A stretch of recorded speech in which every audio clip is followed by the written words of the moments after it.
Mobile screen गार्डवरून युवकाचा निर्गुण खून प्रकरण. मिरज मोबाईल असोसिएशनची हल्लेखोरांवर कडक कारवाईची मागणी.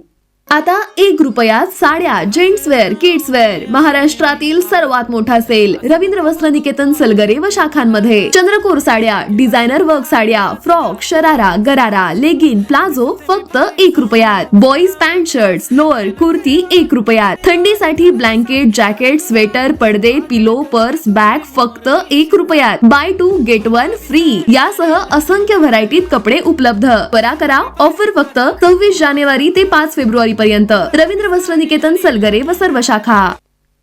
सांगली शहरातील बस स्थानकाजवळ असलेल्या श्री भैरवनाथ मोबाईल शॉपी या दुकानातील कामगार विपुल अमृतपुरी गोस्वामी यांचा 100 रुपयाचा स्क्रीन कार्ड 50 रुपयांना देण्याच्या वादातून चौघा तरुणांनी चाकू आणि कोयत्याने हल्ला करून 2 दिवसापूर्वी निर्गुण खून केल्याची घटना घडली होती.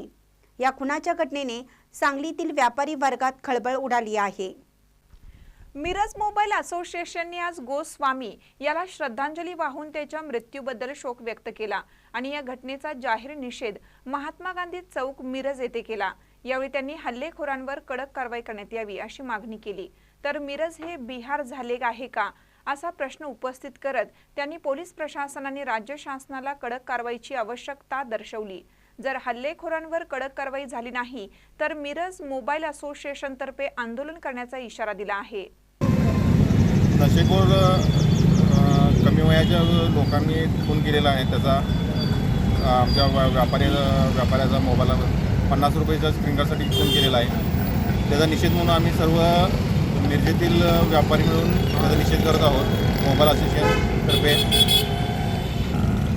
2 दिवसापूर्वी सांगली येथे मोबाईल दुकानात विपुल नामक 17 वर्षीय तरुणाचा निर्गुणपणे 50 रुपयाच्या ग्लाससाठी खून करण्यात आला. मी मिरज मोबाईल असोसिएशनचे सर्व पदाधिकारी, कार्यकर्ते, मोबाईल व्यापारी, दुकानदार सर्वजण मिळून आम्ही आज गांधी पुतळा येथे मिरजमध्ये भावपूर्ण श्रद्धांजली वाहण्यासाठी आलो आहे. मिरज व सांगलीमध्ये 17 वर्षीय तरुणाचा मृत्यू होतो. मिरजमध्ये 2 दिवसापूर्वी गोळीबार झाला. परत Miraj railway station, bus stand, Mission Chowk, market या सर्व चौकामध्ये 16 वर्ष, 17 वर्ष, 18 वर्ष असलेले जे काही नशेखोर, गांजा, गोळ्या, नशेच्या गोळ्या ह्या सर्व असे आरोपी फिरतात व पोलिसांचे यांच्याकडे दुर्लक्ष आहे. बिंदासमध्ये गोळीबार होतो, बिंदासमध्ये लुटमार होतात, बसस्टँडमध्ये चोरीचं प्रमाण वाढलेलं आहे. तरीसुद्धा येथील मिरजमधील जे काही पोलीस नियंत्रण आहेत त्यांचे दुर्लक्ष आहे. मिरज मला असं वाटतं की बिहार झालेलं आहे. याच्यावर प्रशासनाने लवकरात लवकर दखल घ्यावी व पालकमंत्री यांनी डोळे उघडून मिरजेकडे पाहावे. नसेल तर मिरजमधील सर्व आम्ही व्यापारी व रिपब्लिकन पार्टी ऑफ इंडिया आम्ही सर्वजण मिळून रस्त्यावर उतरणार. महानकर न्यूजसाठी आदी माने, मिरज. ताज्या बातम्यांसाठी महानकरेला सबस्क्राईब करा आणि बेल आयकॉनला क्लिक करा.